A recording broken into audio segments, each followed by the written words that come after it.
এক শহরে বাস করত এক যুবক। নাম তার কেউ জানত না, সবাই তাকে চিনত তার গুনাহের জন্য।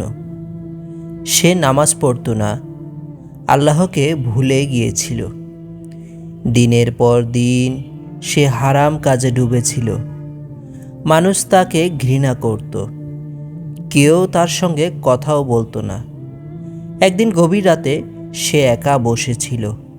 হঠাৎ তার মনে হলো, যদি আজ রাতে আমার মৃত্যু হয়, আমি আল্লাহকে কী জবাব দিব? এই প্রশ্ন তার বুক কাঁপিয়ে দিল। সে কান্নায় ভেঙে পড়ল।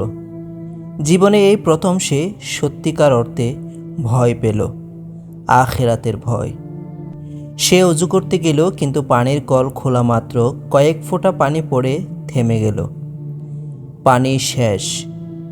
সে আকাশের দিকে তাকিয়ে বলল, হে আল্লাহ, আমি তো তোমার কাছেই ফিরতে চেয়েছিলাম, আর আজ আমার অজুর পানিটুকুও নেই। এ কথা বলেই সে মাটিতে বসে পড়ল।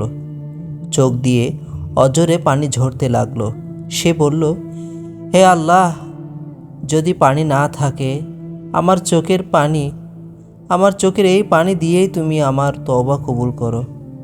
এই কথা বলে সে 2 হাত তুলে তওবা করল। মন থেকে বলল, হে আল্লাহ, আর কখনো আমি সেই গুনাহে ফিরব না।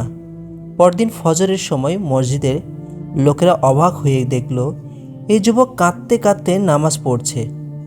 কেউ তাকে আগে কখনো মসজিদে দেখেনি। দিন যায়, মাস যায়, এই যুবক বদলে যায়। সে নামাজি হয়, কোরআনের বন্ধু হয়, মানুষের উপকারে আসে। যে মানুষ একদিন তাকে ঘৃণা করত, আজ তার জন্য দোয়া করে। বছর কয়েক পর সে মারা যায়। তার জানাজায় পুরা শহর জড়ো হয়। ইমাম সাহেব জানাজার আগে বলেন, আজ আমরা এমন একজনের জানাজা পড়তে এসেছি যাকে আল্লাহ নিজ হাতে বদলে দিয়েছেন। কেউ একজন স্বপ্নে তাকে জান্নাতের বাগানে দেখেছিল। জিজ্ঞেস করেছিল, আল্লাহ তোমাকে কি দিয়ে ক্ষমা করলেন? সে উত্তর দিয়েছিলেন, 1 ফোঁটা চোখের পানির তওবা দিয়ে।